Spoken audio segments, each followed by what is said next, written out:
महाराष्ट्र में सीट बंटवारा फाइनल नहीं कर पा रहा एमवीए, नाना पटोले बोले ऐलान में अभी 2 दिन और लगेंगे। महाविकास आघाड़ी यानी कि एमवीए की सीट बंटवारे के फाइनल होने में अभी 2 दिन और लगने वाले हैं। गुरुवार को कांग्रेस के प्रदेशाध्यक्ष नाना पटोले ने कहा कि महाविकास आघाड़ी की सीट बंटवारे पर चर्चा हो चुकी है। वंचित बहुजन आघाड़ी, समाजवादी पार्टी, सीपीआईएम जैसी सहयोगी पार्टियों से भी बातचीत हो चुकी है और आज वंचित से भी चर्चा हुई।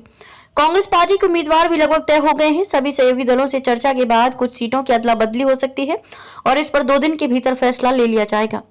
तिलक भवन में आयोजित प्रेस कॉन्फ्रेंस में पटोले ने बताया कि गुरुवार को हुई बैठक में शरद पवार, संजय राउत भी शामिल थे। एनसीपी के प्रदेश अध्यक्ष जयंत पाटिल ने वंचित बहुजन आघाड़ी से बातचीत की है। इस मौके पर सीट आवंटन के साथ साथ प्रचार बैठकों और अन्य मुद्दों पर भी चर्चा हुई। नाना पटोले ने कहा कि राज्य की सभी 48 सीटों पर महाविकास आघाड़ी चुनाव लड़ने जा रही है। पटोले ने आरोप लगाया कि राहुल गांधी ने मुंबई की सभा में अपने भाषण में बीजेपी के पीछे खड़े आसुरी शक्ति का जिक्र किया था, लेकिन बीजेपी के पास कोई मुद्दा नहीं है, इसलिए उन्होंने शक्ति शब्द को तोड़ मरोड़ कर पेश किया है। जब मणिपुर और पूरे देश में महिलाओं पर अत्याचार हो रहा था, तब बीजेपी और मोदी को नारी शक्ति की याद क्यों नहीं आई।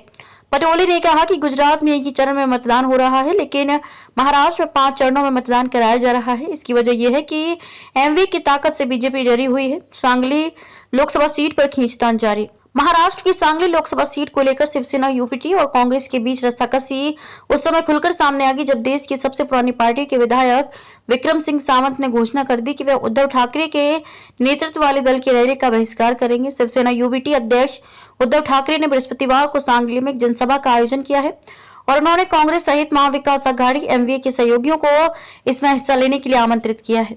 शिवसेना यूबीटी ने संकेत दिया है कि वह पहलवान चंद्रहार पाटिल को सांगली में मैदान में उतारेगी, जबकि कांग्रेस की महाराष्ट्र इकाई के प्रमुख नाना पटोले ने इस सप्ताह की शुरुआत में कहा था कि उनकी पार्टी विशाल पाटिल को मैदान में उतारेगी। जाट निर्वाचन क्षेत्र से विधायक सावंत ने कहा कि सांगली सीट हमेशा कांग्रेस के पास रही है।